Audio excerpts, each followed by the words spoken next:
Hello everybody and welcome back to Screen Stars. I'm here today to review the pilot episode for the brand new Netflix science fiction TV show Altered Carbon that stars Joel Kinnaman and James Purefoy. And this is a science fiction show that, I'll be honest, I know very little about. I only saw one trailer, that,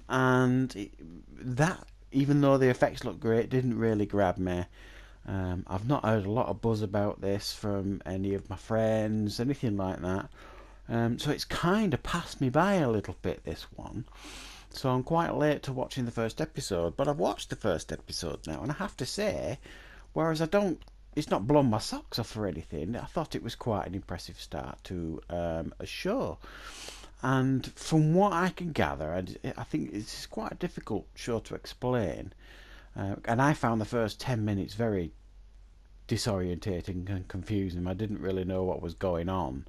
And it opens really with like this Japanesey guy and this woman in a hotel room. You're guessing that the criminals of some sort, and they get rushed by these authority figures in these suits. There's a big shootout, etc. And then he wakes up in a different body. And I think it's something like 250 years in the future. He's served his time, and he's now in Joel Kinnaman's body. He's no longer this Japanese guy. And what we learn is that in the future, everybody has their own stack, which is like something that's injected like just above your spine, sort of thing, and it basically holds the essence of you, so that you can constantly die, but as long as your stack is undamaged, you can be placed into a new sleeve, as they call it, which is a new body that's been grown for you. So he comes back, he wakes up after 250 years. He's in pretty good nick, as you can see there. he's got a pretty good sleeve there. He wakes up confused, doesn't know what's going on, and he's taken right up into the clouds, impressively so in regards to the effects, to see James Purefoy's character, who is some kind of ultra powerful rich businessman, who basically says to Joel Kinnaman's character, I want you to solve my murder.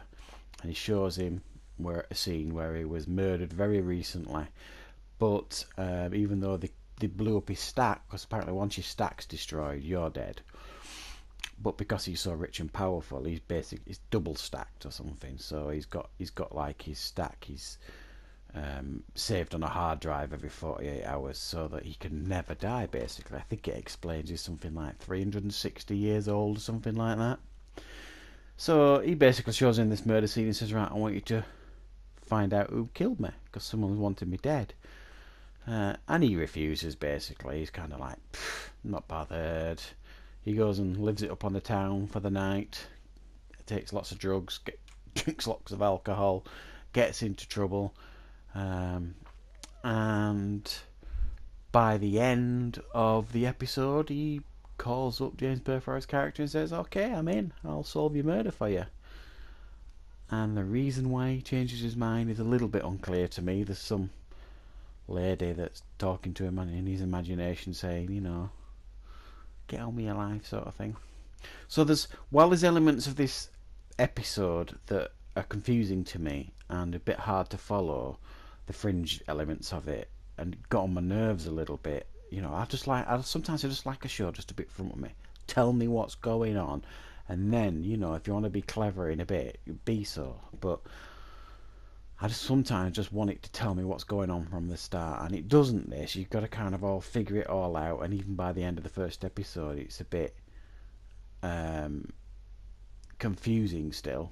But I do think it's a strong start to a series. I'll give it an 8 out of 10 the first episode, because it looks stunning. The effects are outstanding. Obviously Blade Runner influenced in a lot of ways. Joel Kinnaman seems very brooding for the main lead, and it shows a lot of potential, this series. So yeah, if you haven't seen it and you're interested, I think it's worth a watch.